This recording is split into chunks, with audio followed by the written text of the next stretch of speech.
and gentlemen, boys and girls, welcome. You are tuned in to one of the best vlogs, if not, and I know I'm saying this arrogantly, but the best vlog on YouTube, Big Mike's vlog. And now, podcast contributor as well. And I think to start, seeing that this is my first podcast, I should celebrate with some music. Please don't sue me, whoever this artist is. Just give me a sec.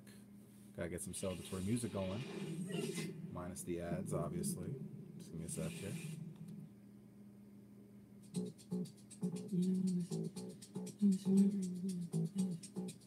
You keep on because the force has got a lot of power.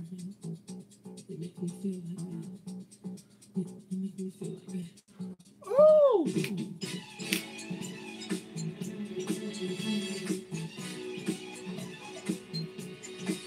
That's right. Okay. All right, people. That was my little moment of dancing and music. The reason why I decided to play that celebratory, awesome music by Michael Jackson is because this, ladies and gentlemen, is my first podcast that I'll be recording. So not only has Big Mike's vlog going on YouTube, but now we're going on iTunes, baby. We are just gonna flood. My plan is to try to flood the market with as much content of mine as I humanly can, and see where it lands. That's my goal, people. I have this microphone I purchased recently. It's been going really good so far. I've been doing a lot of practice runs just to see how it looks and works with the podcast itself. Hopefully, it doesn't get in the way. If not, then, if it gets in the way, people, I apologize. I'll try to see if I can figure something else out. But for right now, this is what's going to be going on with the microphone and things, just to get it going. Okay. So, and I think my voice sounds pretty good. So I think having it on video and also radio or through your phone in terms of podcast, I think it will work. But let me know what you think out there, people. Subscribe, listen, let me know what you think. Okay. So this lovely podcast and vlog of Big Mike's vlog that I'll be doing for you today. And I'm gonna say the title, okay? And I'm gonna let it marinate for a little bit to let you guys kind of absorb what I'm talking about. Is called The State of Men. Okay? The state of men is what I'll be talking about today. So I'm gonna let that marinate for a couple seconds. Okay. So that's a couple seconds. And now we can get started. So here's the reason why I'm doing this vlog for you people. Last week was a very traumatic, very intense week in terms of news. A lot of things happened. And I would be remiss to start this vlog and getting into it before I say this. So I want to say this before I get into anything. And I want to send my condolences, my well wishes to the victims and the families of the victims of the massacre, the car attack that happened on Yonge Street on Monday, on the 23rd of April. 10 people lost their lives. A lot of people were injured. Many more probably traumatized by that event, by probably witnessing it. So my condolences to those families and victims. You have a lot of supporters out there and family and people that are supportive and supporting you. You can't get your loved ones back, but I hope that the support that people out there and the love that you've hopefully been receiving, hopefully is some solace and brings some peace down the road. And that's kind of the hope. So that happened on Monday. The perpetrator, the person responsible, his name is Alex Minassian. I hope I'm pronouncing his name right. If I mispronounced it, someone could comment and tell me or let me know how to pronounce his name. But that's the name of the person who did the crimes. 25-year-old male. I believe he lived in the East End of Toronto. It was very traumatic for me to see that actually on, because me and my coworker were actually watching the live feed of it on our computers, and I was shocked when I heard about it. It was just insane to me to hear this, because something that really happens in Toronto, but it can happen anywhere, you know, and it was crazy. And I read a lot of articles about it over the past week. Some about the victims and and the people who were victims of it, and just their lives, and the people, and you know, they interviewed people who were close to them, their family members, friends, co-workers, colleagues, just you know, everyone. And it just struck a chord with me because these are people, just you know, they lived their regular lives. You know, they were just out on Yonge Street at Yonge and Finch, and you know, they were just out there having a good, just enjoying whatever, the sun, because it was a nice day out. And then in a blink their lives were taken. And it also just shows you how fleeting life is, and trying to, you know, try to live your best life is my advice to people. That's, you know, just a little something, a sidebar there. But so I read it, and I also read an article about the perpetrator, Alex Minassian. um and I left it feeling weird about what I had read. So basically, in a nutshell, Alex Manassian was a 25, I believe he was 25, or he is 25, sorry. Speaking about him in the past tense, he's still alive. 25-year-old male, went to school at Seneca College, did computer programming or something along those lines. Was really good, really smart at it, and really good at it. He was changed jobs frequently. I noticed he had a lot of change of jobs. Um, and He was socially awkward. The vibe, the tone, and the tenets that I got from the people who knew him and talked about him was that he was socially awkward, especially around women. Was very awkward around women. Um, so that kind of was a red flag for a lot of people. One of the things that I noticed in terms of that, just from the standpoint of, you know, because now going fast forwarding now, apparently he was on this Facebook group, or joined a Facebook group that basically was called Incel, INCEL, I believe. I'm not sure the pronunciation again. If someone knows it, please let me know. Where basically this is a group who is a bunch of men who are out there, who basically are saying that they are victims because women rejected them, their advances, and they feel victimized, they feel angry, they are hurt, and they are upset. And to be quite frank with you, and this is going to sound kind of callous, those guys sound like a bunch of bitches. And I know even saying the word bitch kind of sounds like very negative, but I can't tell a lie. These guys, I have very little respect for these individuals. And here's the reason why. I feel like in our society as a whole, not just this goes towards men, this is people in general, I feel, we feel for some reason that we're owed something. So men feel like if they ask a woman out and they're nice about it, I guess, they feel like the woman should say yes, you know? But in reality, she doesn't have to say yes. If she's not into the guy, she doesn't like the guy, doesn't find a spark or a vibe or attraction, she doesn't have to. So therefore, you have to just take that as, you know, she's not into you, you know. But down the road, you'll find that special someone. You just, sometimes it takes longer than in some instances than you'd want, than you expect. Um, but I don't know if it's as a man, I don't know, but we've just like as a society we've changed, and men for some reason feel like women owe them that, and no one knows you shit. Just like guys who say they're friend zoned and all this type of shit. And I was guilty of this too when I was younger. I always felt like, oh, women didn't want to date me. They, you know, used to friend zone me and blah blah blah. But you know, in fairness, to be very honest, I'm gonna be very frank. Back in the day, if when I was in my early 20s, I wouldn't have. If I was a woman, I wouldn't have dated me. I was very insecure. I was very low self esteem. I was not confident and comfortable enough in my own skin. So, and women, if nothing else, want a guy who's comfortable, at least in his own skin and is confident. And I did not exude any of that, not even a little bit. So I got what I got, and that's what it is.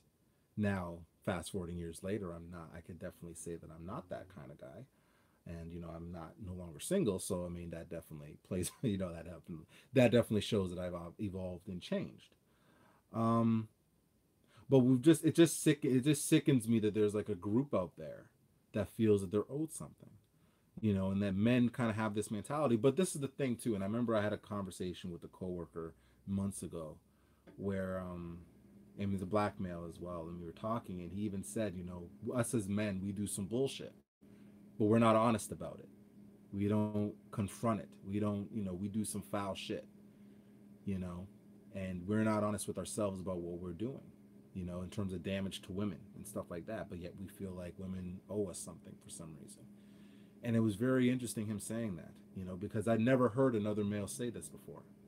But it just showed that there are men out there that are different than the norm, and they have a different mentality. But then there's the majority of these men, and there's a lot of men that think this way, that have this mentality of, well, I'm entitled to go on a date, and you're not. No one owes you shit, you know. Um, and I might get flack for saying this by men, and that's fine. You can say that I'm a bitch or I'm a woman lover or whatever the fuck. I don't know what term is. I could care less, and I don't really give a shit if people have a problem with what I say. But I feel it needs to be said because no one owes you shit. And you men out there who let's say are sympathizing with this guy who decided because he got rejected by a bunch of women, decided to take his frustrations out and murder 10 people in cold blood, and you think you sympathize with that person, then you need to make better life choices because something's wrong with your life. And I will say that, and I don't have any apologies or have any bones saying that. It's very sad.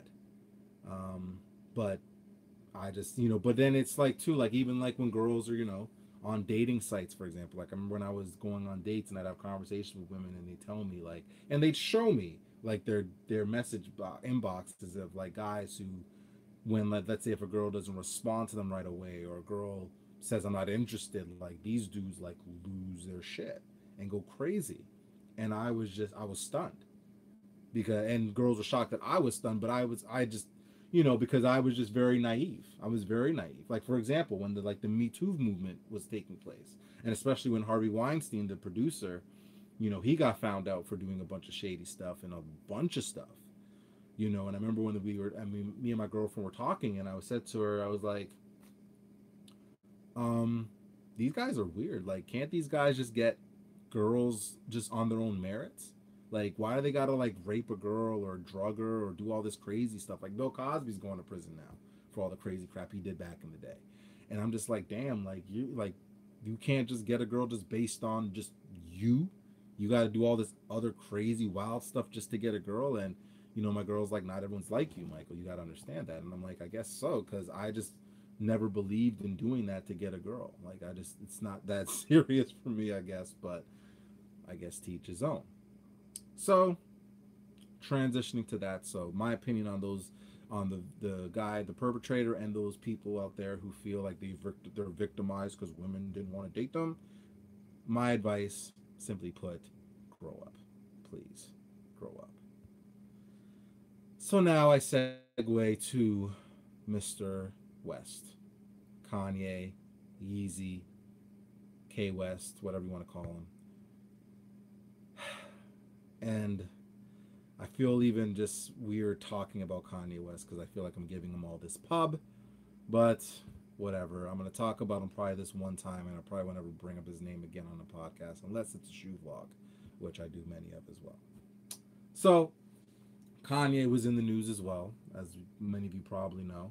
And I'm not really a pop culture guy. I don't really care about celebrities like that.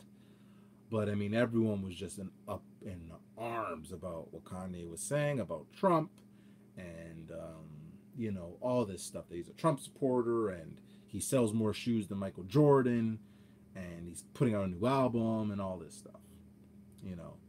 And again, so before I go on my rant about Kanye West, I want to say a couple things about Kanye West, okay? And this is coming from, to put in perspective and context of my feelings about Kanye West. When he came out in 2003, 2004, I was a diehard Kanye West fan. Fanatic. Loved Kanye West. When he put out Through the Wire, damn near lost my mind. Probably and I used to watch Rap City every day. And I was just hoping and praying when I would watch Rap City that they'd actually be playing that video because I used to love that video. His first for example, like his first song that he ever produced on Rockefeller that actually made it on an album was Beanie Siegel's The Truth. This is how far back I go with Kanye West. So when I say all this stuff about Kanye, this is coming from someone who was a Kanye fan, who is now just I'm off. I'm like I went from that to now being completely off the boat with Kanye because I can't get down and support stupidness. I'm all for individuality. I'm all for people thinking for themselves, and if this is his opinions, those are fine. But I have my opinions as well, and I just feel like Kanye is just complete is like a complete. I don't know. I mean, people want to call him a coon, Uncle Tom, and all that stuff. I mean, that's fine, but I just, I'm off Kanye. I've been off. I can't support him anymore. Like I got to the point where I literally can't support him, and it's conflicting, and it was hard for me because I knew Kanye was saying a lot of stuff and all that, but yet we listen to his albums, we buy his shoes, which I don't, but I don't buy his shoes because I feel his shoes are ugly. But and that segues into another point. So the biggest reason why I've been out on Kanye isn't even really the Trump support stuff. I wasn't even out on that.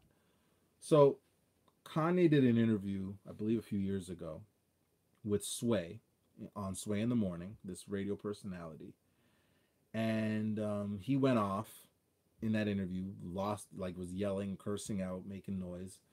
Um, Basically, he was talking about him trying to make inroads in the fashion industry and him having roadblocks and him feeling that he needs help. And Sway basically saying, Kanye, why can't you do it on your own? And Kanye got offended, saying to Sway, and I quote, "You ain't got the answers, Sway. You ain't got the answers." And just lost his mind. And that was like, everyone made fun of it and made light of it and all that stuff. And it was entertaining to say the least. And I'd watched that interview 2 years ago. And I'd had conversations with people and friends about it. And a lot of people said, Kanye made valid points in that interview, you know, about making inroads in the fashion industry.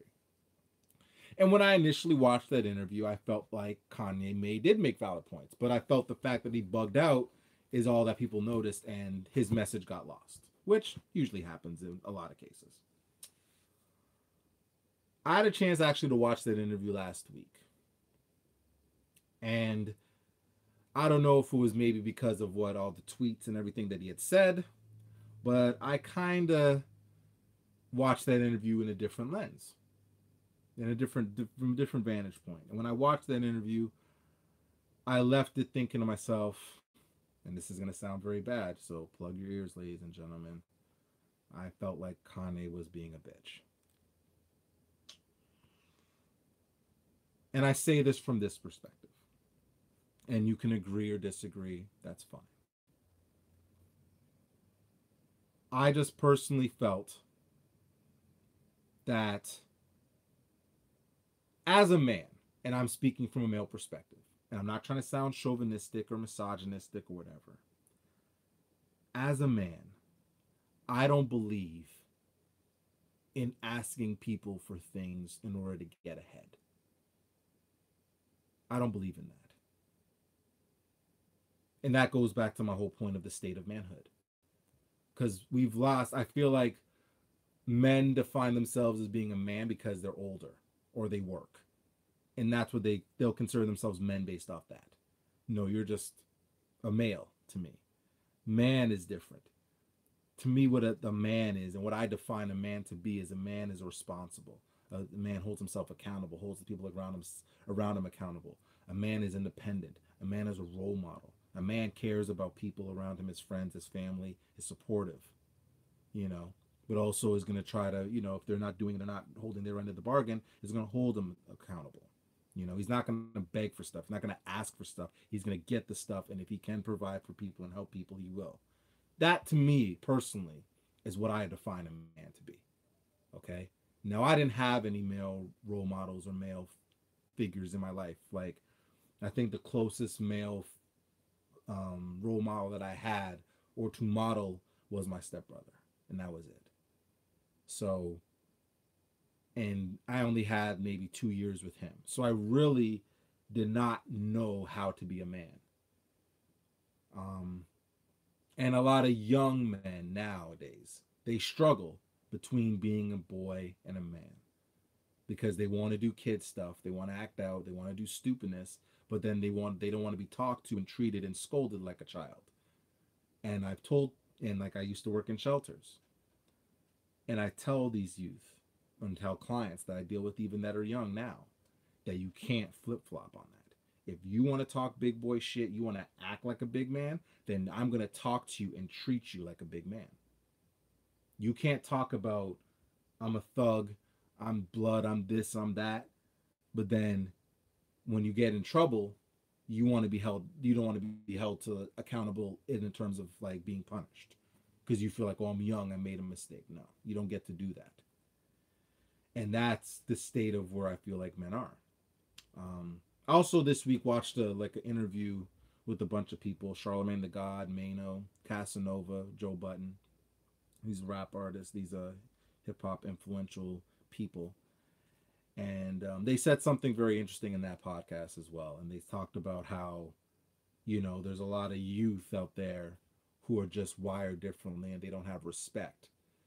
And Mano said, you can't really preach to the youth. If you're going to tell the youth to follow a different path, you got to show them. You got to give them examples. And that's what I try to do for myself now with the clients that I serve.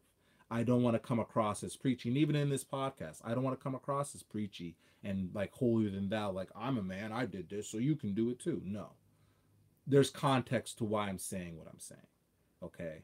This is coming from someone who 17 years ago around this time was very depressed and on the brink of suicide. Okay. Whose life was not going well.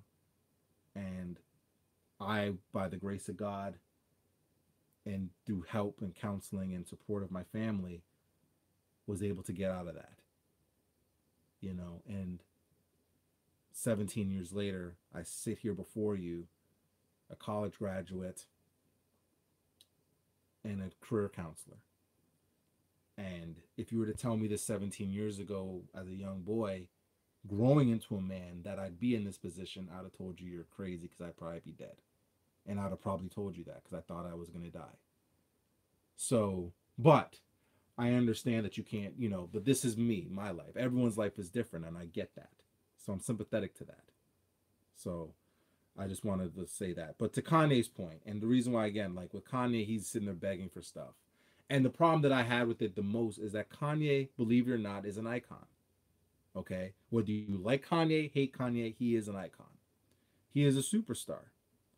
To me, what defines a superstar, and Joy Taylor, shout out to Joy Taylor, who does the Maybe I'm Crazy podcast and does Undisputed, even though she doesn't know who I am and I don't know who she, I mean, I know her, but she doesn't know me, but I want to shout her out anyway because she made a valid point on her podcast that a superstar is usually someone who you either really, really love and you idolize and you worship, or you just, the sight of them, you hear their voice, you hear their name, you just cringe. It's either you love them, you hate them, or you love them. You love them, hate them. There's no in between. That to me is a superstar. And I agree. I wholeheartedly agree with her. That to me is what defines a superstar. And Kanye is that. Because to me, there's not too many people that are just like, oh, I don't know how I feel about Kanye. There's not too many of those people out there in the world. It's either there's people that think Kanye is a god, because he's actually said that in interviews. Amazingly enough, surprisingly. Not really, because that's Kanye. Or there's people that just think he's a jackass, moron, coon, Uncle Tom, whatever you want to call him. He is all those things rolled into one, and just people just hate him. So I'm, like I said, I'm on the side of the, not, I wouldn't say that I hate Kanye, because hate is very strong, and that means like you want to kill someone, but I'm not a fan, and I can honestly say I'm not a fan of Kanye anymore. And also too, the other thing that that kind of rubbed me the wrong way with that interview too is, again, like Kanye's sitting there, talking about, and there's obviously conflicting reports, so I don't know what's true and what's not. There's people that have said that he's broke and he has no money, but I read an article, or I watched a video of him a few days ago or last week where he said his net worth is up to about $160 million. So I don't know what to believe. But I do know that Kanye has enough clout and cachet that the fact that he's sitting there begging for opportunities in the fashion industry is ridiculous to me. I just feel it's ridiculous. This is the same man who came from nothing in terms of like his career and was able to build his career up. Like Rockefeller didn't even want to put out a CD with him, but they just did it just to shut him up. And he ended up being their most successful artist. So to me, he could take that same wherewithal, that same grit, and put it in towards the fashion industry. I mean, his clothing line's horrible. Like he has weird clothes, which is awful, but people love it. His shoes are ugly as shit. I personally don't like his shoes. I think they're ugly, but people say they're comfortable and they're fashionable and this and that. So, and again, the reason why I say he's an icon, and this is why I said he's an icon. I said this 2 years ago. I was at a local mall, Yorkdale Mall. So if people in Toronto, you know what I'm talking about if you've been to Yorkdale Mall. For those of you who don't know what Yorkdale Mall is, it's a very big mall. It's one of the bigger malls in Toronto. So one day I was there during the week. I had the day off of work on a Wednesday at about 2:30, 3 o'clock ish. I'm walking through Yorkdale Mall. Now Yorkdale Mall is usually a busy mall, but this day was particularly busy. So I'm walking past the Foot Locker, and to my surprise, I see a massive, massive line of human beings in this line. Was just ridiculous the amount of people that were in this line. Basically, it went from the Foot Locker to, if you know Yorkdale Mall, from the Foot Locker to the tunnel leading to the TTC, which is a very, very long line for those of you who can kind of picture what I'm talking about. So I'm curious because I've never seen a line this big before for shoe in a shoe store, not to that extent. So I go into the shoe store and I ask the lady, "What's this line for?" And she tells me, and I quote, "This line is for the Yeezy whatever shoe. I don't know the name of the shoe at the time, but it was this Yeezy shoe, 300 or 350 or whatever. But they're just lining up for the raffle ticket." I'm like, "What do you mean?" And she was like, "Well, they're not lining up to actually get the shoe. They're only lining up to get the raffle ticket to maybe get the shoe. We only have 200 raffle tickets or something like that. No, 150 raffle tickets. Either 150 or 200 raffle tickets. I wasn't sure the exact number, but it's not that many raffle tickets for this shoe." So I jokingly said to her, "So a lot of people are gonna be pissed off when they don't get the raffle ticket." She's like, "Yeah, probably," and I left. And I was like, "Wow, Kanye is an icon," because only an icon could have people lining up at 3 o'clock in the afternoon on a weekday for a shoe that looks like a slipper. Let that sink in, people. And that shoe costs probably $350 or $400, depending on tax. And they may not even get the shoe, but they lined up just to get that shoe. It's gone to the point that Kanye's shoes are so ugly, in all honesty, and they're like legit ugly. Like these shoes, some of these shoes, like the one that he put out last year, looked like a shoe that Skechers would sell.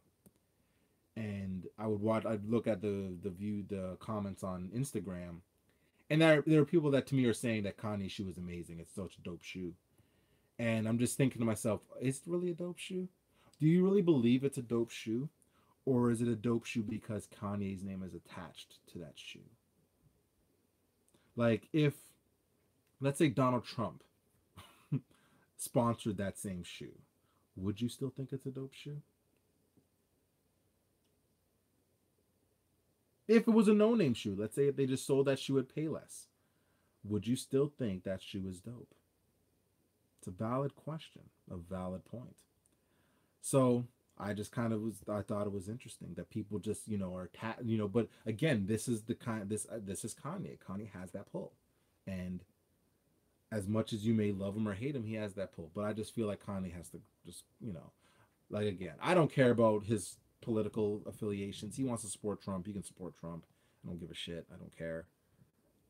But as a man, just watching that interview as a man, it bothered me. Because again, I'm wired differently. I'm not saying I'm perfect, people. I'm not by any stretch. But there's no way in God's green beautiful earth I'm begging for anything. Okay, I'm not begging for anyone to watch this podcast / vlog. If people watch it, that's great. I'll promote it, let people know about it. I let people know about it, but I don't say please, please, please watch my vlog. If you're able to watch it, great. If your life is too busy or you're just not interested in watching it, you're not interested in watching it. Can't make people watch the vlog. Can't make people like the vlog. But I still do it nonetheless because there are people that do like it. And I enjoy it. I like doing these things. This is because it's something completely separate from what I do in my personal, in my work life, and I want to kind of do something a little bit different and enjoy life.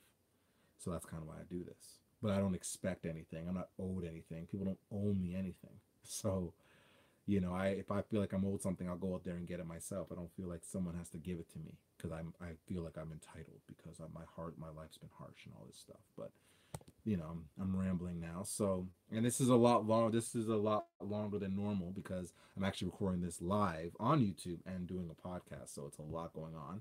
But I'm gonna sign off now because I'm losing my voice a little bit. I need to drink something because of my. I wasn't prepared to be talking this much, but I had a lot to say.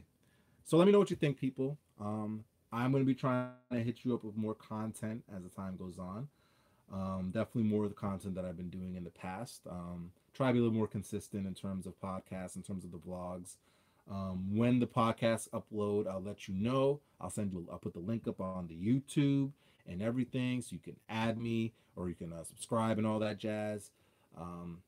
Again, this isn't just. I don't want to think that I'm trying to get rich or famous. I mean, listen, if I get rich or famous, then that's great. Hopefully it's God's plan, like Drake said. But if it doesn't happen, I'd love to do this content, and I just do it for the people because I'm the people's vlogger. That's what I should put in like little captions. I'm the people's vlogger. So I want to thank you, lovely people out there, for listening to me for 31 minutes and God knows how many seconds.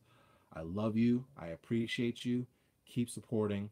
I will try to keep putting out content on a regular basis for y'all. If you have any things you want me to talk about, please, please, please let me know, and I will gladly discuss it. If it's something really in depth, that may give me a couple days to research it because I have a life, I have other things going on. I have a girlfriend, I have work, I have friends, I have my sister to go see movies with. Go see Avengers Infinity War. It's an amazing movie. Messed me up. That's probably why I'm so hyper as well. That's probably why I talk so much as well. That might have been the reason, Avengers Infinity War. But it's an amazing movie, so go watch it. Anyway, this is me signing off. Love, peace, and soul, as the great Don Cornelius would say. I love you all. Support the vlog, and I will keep giving you good content. Take care. Peace. And I will leave it with some Michael Jackson. I can't leave with Michael Jackson. Hold on.